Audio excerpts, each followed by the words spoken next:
Good evening, everyone. Today we're going to be discussing a sutta called Appakā Sutta, and the topic for today's discussion is going to be pleasures can be consumed without indulgence, negligence, infatuation, and mistreating other beings according to the Appakā Sutta. Now, this topic is very interesting because it's about the pleasures. Now, we all know pleasures, they are really giving all of us a hard time. Sometimes a very pleasurable, very comfortable time too. So, we particularly want to look at what are the, tricky points that, obstruct us in experiencing, in consuming the pleasures. Now, in the Buddhist teachings, we know there are different kind of pleasures. We normally know there are 6 pleasures. We know rupa, images, saddha, sound, gandha is smell, rasa is taste, and pottabha is contact, and dhamma is what you call thought. So all these are pleasures in different ways. So the problem is the ignorance of consuming these pleasures at some points. So that's why we wanna be looking at those tricky, troubling points for all of us in experiencing pleasures. In order to talk to you about this sutta, this topic, as I mentioned to you, as I told you at the beginning as well, I'm going to be looking at this sutta called Appakā Sutta. This is also under Kosala Samyutta. Let me take a look at the sutta. I can probably look into the English translation as well as the Pali, version. So what happens first is Buddha was living at Savatthi, and the king Pasenadi, King Kosala, approached the Buddha, and then he said this thing. Ida maihang bhante rahogatassa patisallīnassa evaṃ cetaso parivitakko udapādi. Seated to one side, King Pasenadi said to the Buddha, "Just now, sir, as I was in private retreat, this thought came to my mind. Appakā Sutta lokasmin ye ulare bhoge labitva na cheva majjanti na cha pamajjanti na cha kāmesu gedhaṃ āpajjanti na cha sattesu vippaṭipajjanti." So it's a positive statement, but it's about few individuals who practice, who consume pleasures in this way. So let's take a look at what he said in English. The king said to the Buddha, "Few are the sentient beings in the world who, when they obtain pleasures, don't get indulgent and negligent, giving into greed for sensual pleasures," as I would call it, infatuated, don't get infatuated, and mistreating other beings. So there are Pali words for these, these mistakes which people do when they are consuming pleasures. Indulgence, we call it in the sutta to be majjanti. Negligence, that is called pamajjanti. Kāmesu gedhaṃ āpajjanti, that's called infatuation. And nacha sattesu vippaṭipajjanti, that means mistreating other beings. Now, we have to keep in mind when we experience or when we consume pleasures, we should never do these mistakes. We should never indulge in pleasures. We should never be negligent in pleasures. We should never be infatuated with pleasures. We should never mistreat other beings. Now, I think that's really interesting for today's world.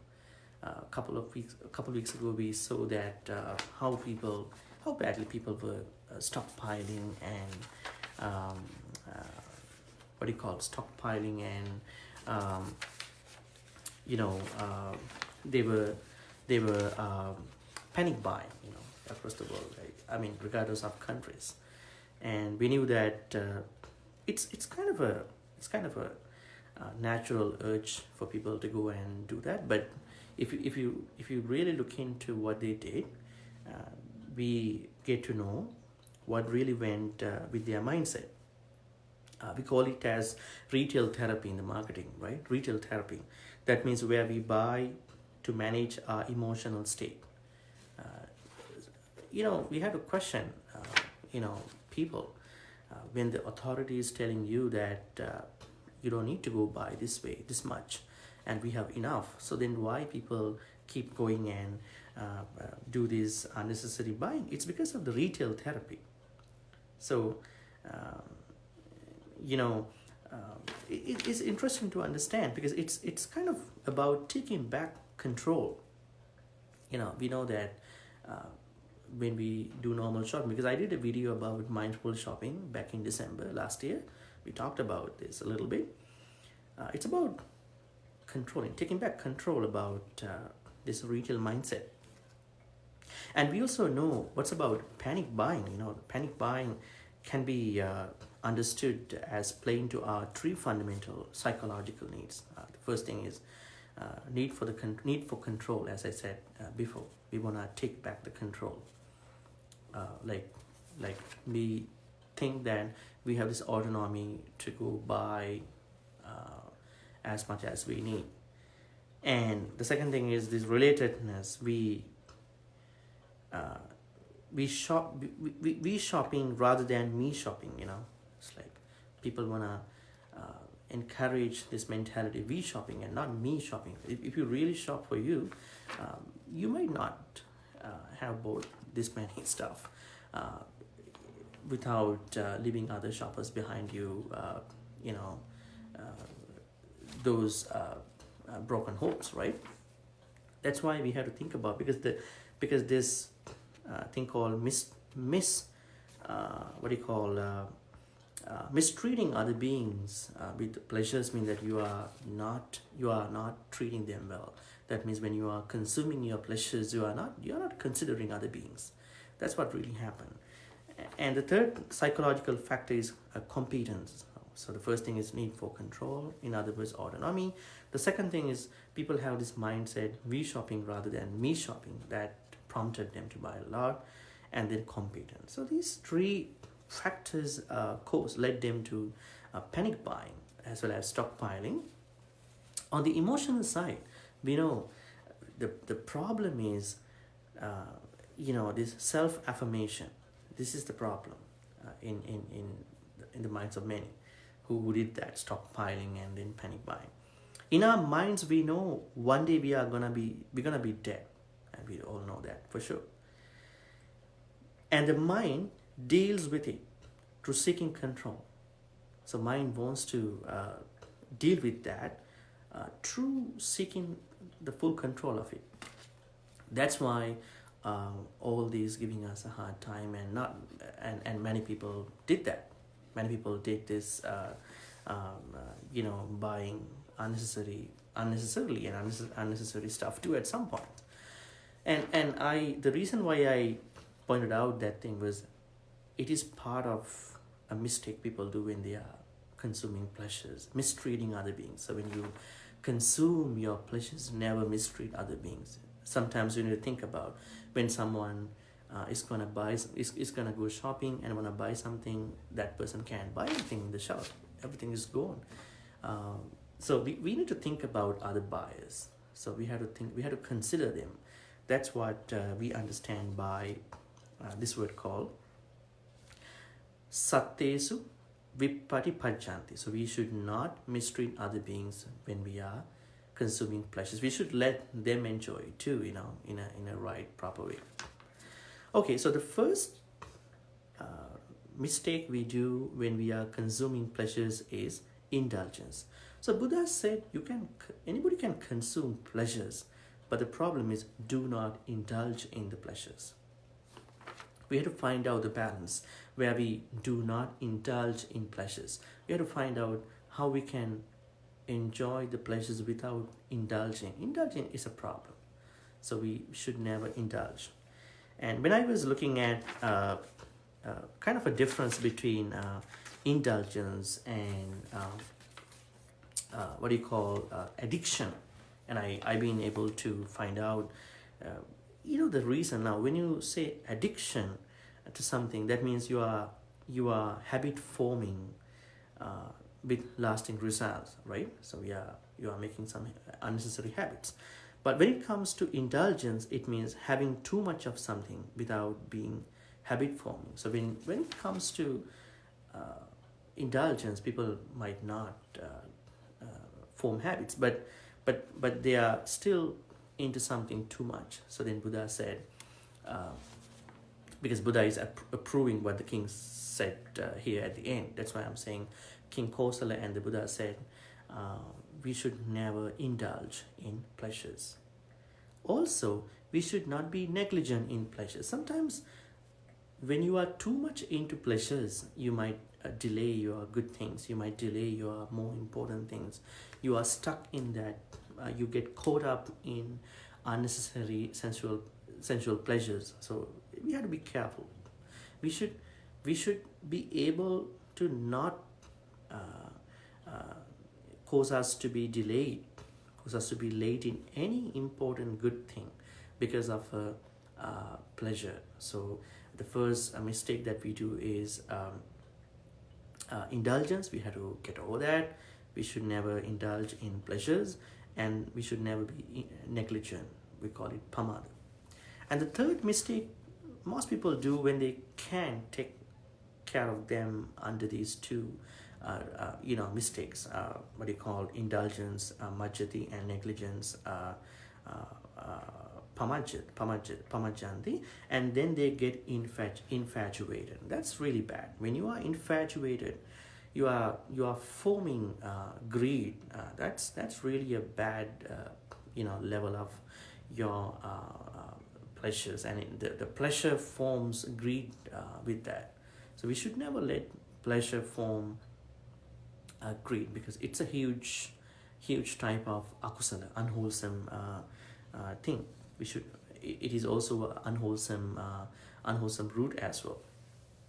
So we should never be indulgent in pleasures, negligent, and infatuated, as well as mistreating other beings. That is what I've been explaining to you at the beginning. So this is what the king said. Few are the sentient beings in the world who, when they obtain pleasures, don't get indulgent and negligent, giving into greed for sensual pleasures, or infatuated and mistreating other beings. So there are few individuals who really don't make these mistakes, but not the rest. There are many more who, when they obtain pleasures, do get indulgent and negligent, infatuated, and mistreating other beings. So we shouldn't be one of them. We have to be really not be indulgent, negligent, and infatuated, as well as not mistreating other beings. That's how we gotta deal with our pleasures. And then what did Buddha say? Eva metang Maharaja, eva metang Maharaja. That's so true, great king. That's so true, said the Buddha. And he repeated the king's statement, adding. So the Buddha was repeating what the king said and approving in great details. And Buddha added his voice in a stanza, to recap this idea. Kāmabhogī Sutta gedhaṃ, kāmesu muccita. Atisāraṃ nebujjanti miga kūtaṃ va odditaṃ. Pacchāsaṃ katukaṃ hoti vipāko hissa papaṃ kāti. The meaning: full of desire for possessions and pleasures, greedy, infatuated by sensual pleasures. They don't notice that they have gone too far. This is a big problem. Not many people know when they are dealing so bad with their pleasures, they have gone too far. That means they are, exceeding their limits. Like deer falling into a trap set out. It will be bitter later on. It's okay at the moment, but the time that deer, get trapped, but not later, for the result will be bad for them. So it's all about handling managing the pleasures. So the main thing is we should never be indulgent, negligent, infatuated, and mistreating other beings when we consume our sensual pleasures. Other than that, sensual pleasures, I would say the pleasures are okay, because if you manage them without those 4 mistakes. Also, I want to talk about another related thing to this sutta discussion, because it's highly related to this thing. I want to add that too. I would like to quote another sutta from a different Nikaya, Anguttara Nikaya. The sutta name is Kāmabhogī Sutta. The meaning is 10 pleasure seekers. So when everybody of us, regardless of monks, nuns, I would say lay people or whoever, they have in their own ways of defining, interpreting their pleasures. Depending on how, what, when, where they seek pleasures, they can be 10-fold. There are 10 pleasure seekers according to the sutta. The reason why I want to quote and do the reference to this sutta is that this sutta is really, really related to the sutta that we've been talking today, Appakā Sutta. Okay, so Buddha says there are 10 pleasure seekers, Kāmabhogīs. The first one is this person is illegitimate and using coercive means, not making one's happy and please, no share, and not fulfilling any merit. So I mean, let's say there's one person who is consuming pleasures, but by wrong ways. At the end of this execution of pleasures would be a place where that person is not happy himself, herself, not pleased, and that person would not like to share that happiness or pleasure or make any merit. So this is the first pleasure seeker in this sutta. Second, there is a person, there's a pleasure seeker who is using illegitimate ways, coercive means, wrong ways to earn pleasures.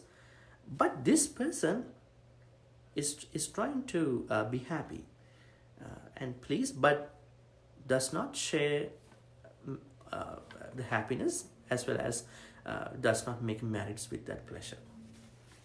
The third person, also the same, using illegitimate ways, wrong ways to make happiness, I would say pleasure, but that person is happy and pleased with that pleasure, as well as want to share happiness or pleasure with other people, also want to do merit. Now the difference between these three is the first three pleasure seekers, they all use wrong ways to find pleasure, but the first one is doing nothing with that pleasure, not happy, not pleased, not sharing it with other people, doesn't make any merit. The second person, just happy and pleased, but not sharing, not making merit. The third person, that person is making happy oneself, please sharing the merit as well as sharing the pleasure and making merits with that pleasure. So now you understand, even though this person, there are three people, three pleasure seekers, but they are, depending on their purposes, they are different. They are three different pleasure seekers. The fourth one, the fifth one, and the sixth one, they are both illegitimate and legitimate pleasure seekers. So they could be using wrong ways and good ways to earn happiness, earn pleasures, and it's the same thing. Although they are, this fourth person is both legitimate and illegitimate, but not making happy themselves, please, not sharing it, and make merry. The fifth person, they are using the both wrong and bad ways to earn pleasures, but they're only happy, but they don't want to share and make merit with other people. And the sixth person, also legitimate and illegitimate, and that person is always making themselves happy, please, and want to share those pleasures and make merry. So there are 6 people already. 7, 8, 9. They all are, 7, 8, 9, 10. They all are using good ways to seek pleasures, legitimate ways. There are no wrong ways that they are going to use to find pleasure. But there is a difference. The same thing. They are not. The 7th one is not making themselves happy, please. Not sharing the pleasures and make merry. The second one is they are happy, please, but they don't want to share their pleasures and make merry. The 8th one is having all these purposes, that they are happy and they are pleased. They want to share their pleasures and they want to make merry. But the 9th one has a difference. Now, the 9th pleasure seeker also finding pleasures with legitimate ways, but the problem is they enjoy that well-tied, infatuated, attached, blind to the drawbacks and not understanding the escape. I would say it in Pali. Kāmabhogī gatito, muccito, ajju santo, anādīnava dassāvi, anissarana pañño paribhunjati. Although the 9th pleasure seeker using good ways, moral ways to find pleasure, but they are attached to the pleasure. We call it bhogī gatito. That means they are tight, they are well tied. And muccito, they are infatuated. Ajju santo, they are attached, blind to the drawbacks. Now think about when your pleasures have drawbacks, when you are so much attached, when you are attached, blind to the drawbacks. Let's say, now, if you are realistic, you know that this is a drawback, but you don't want to see that because you are so blind. Pleasures have taken you over. At the same time, you never understand the escape. So this is the 9th pleasure seeker. The 10th one is really different. This is the person we all need to be. If you are a really good, if you really want to be a good pleasure seeker, you want to be this person. This person is also using good ways, like moral ways to find pleasure, but at the end, he or she does not wealth untied. Okay, so that means Kāmabhogī agatu. So she does not tie to the wealth. Amuccito, uninfatuated. Anajjo santo, unattached. Ādīnava dassāvi, seeing the drawbacks. And nissarana pañño paribhunjati, understanding the escape. So that's what we all need to deal with pleasures. We should never be tied to our pleasures. Let's say we all have pleasures depending on who you are. Never ever tie to your pleasures. At the same time, never ever get infatuated with your pleasures. At the same time, never ever attach. At the same time to time, look into the drawbacks. Never be blind to your drawbacks of the pleasures. Because the moment you want to let go of the feeling of this blindness of your pleasures, you will encourage yourself to, enjoy and then pollute yourself. The most important word in this conversation at the end is nissarana pañño paribhunjati. Understanding the escape, one has to consume the pleasures. So what's the escape? Some people say this is kind of a wisdom, but I would say nissarana pañño means understanding the escape. If you consume your pleasures with an understanding back of your head that I one day want to escape this pleasure, that will really give you a really good, comfortable feeling, so that you are not too much into that. We know that pleasures are not with us all the time. So whenever it gives you this wake-up call, green light, you got to understand now this is going to go away from you, and you can't use that anymore. You can't be with them anymore. You can't be with this person anymore. You can't be with yourself anymore as well. At that time, you are really easily encouraging yourself to understand the escape from the pleasures, and you are not anyways attached to any of these pleasures. And then Buddha says at the end, Dasa ime gahapati Kāmabhogī Sutta sangvijamana lokasmin katame dasa ida gahapati ekacho Kāmabhogī. That's how Buddha was explaining all this. Now, we need to be the 10th pleasure seeker, who is not attached, who is not blind to the drawbacks of the pleasures, who is not tied, who is not attached, who is always trying to understand the escape, the way out of the pleasures. That's really interesting. Some people, when they enter into the pleasures, they never know how, when, where I'm gonna make this happen. I'm gonna make my way out. They are really, really stuck, fall prey to the pleasures. That's really a bad thing. So that's Kāmabhogī Sutta. I wanna to tell you about Kāmabhogī Sutta because it really relates to what we've been talking today. Today's topic was pleasures can be consumed without indulgence, negligence, infatuation, and mistreating other beings according to the Appakā Sutta. So we always need to keep in mind that our pleasures should be always without indulgence, negligence, infatuation, and mistreating others. We should never be indulgent in our pleasures. We should never be negligent in our pleasures.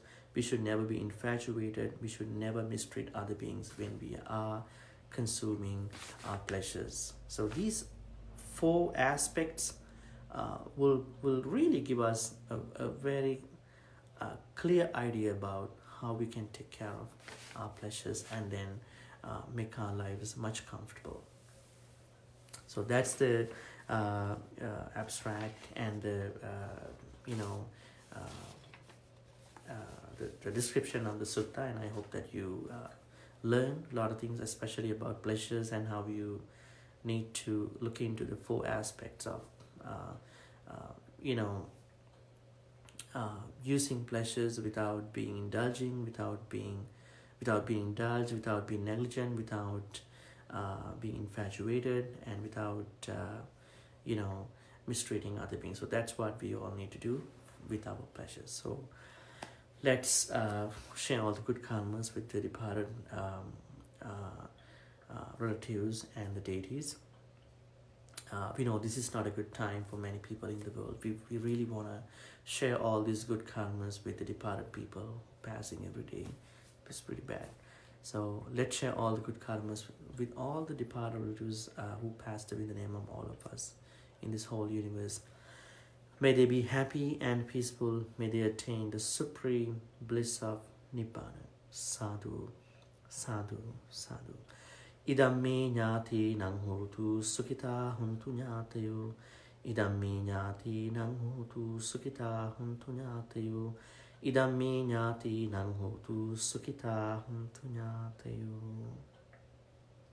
Also, We always have an open invitation to the devas, nagas, and brahmas for our talks and spreading of the Dhamma. May all the devas, nagas, brahmas share in all these good karmas. Be happy by listening to discussion of Sutta discussion today as well. And may they protect and bless all of us in this universe. Nowadays, people are really feared. People need a lot of blessings. People need a lot of good positive vibes from everybody, humans, non-humans, everybody. May the deities, may the brahmas, may the nagas give them the full strength to all the beings to overcome their fears and to protect themselves. May they be happy. May the deities, nagas, and brahmas be happy and peaceful. May they also attain the supreme bliss of Nibbana. Sadhu, sadhu, sadhu. Ittavata cha ammehi sampatang punya sampadang sabbe deva anumodantu sabba sampatti siddhya. Ittavata cha ammehi sampatang punya sampadang sabbe bhuta anumodantu sabba sampatti siddhya. Ittavata cha ammehi sampatang punya sampadang sabbe satta anumodantu sabba sampatti siddhya. Appakā Sutta cha bummaṭṭha deva naga mahindika puññantang anumoditva chirang rakkhantu loka sasanang. Appakā Sutta cha bummaṭṭha deva naga mahindika puññantang anumoditva chirang rakkhantu desanang. Appakā Sutta cha bummaṭṭha deva naga mahindika puññantang anumoditva chirang rakkhantu mang paranti. Finally, let's make a great wish. May all the good karmas we be accumulated all of us to attain the supreme bliss of Nibbana. Sadhu, sadhu, sadhu. I'm going to be reciting a couple of stanzas to bless all of you. Abhivādana sīlisse niccang vadhāpachāyino chattaru dhamma vadhanti ayuvannu sukhang balang ayurārokya sampatti sagga sampatti mevacha ato nibbāna sampatti iminati samicchatu. Okay, have a good night.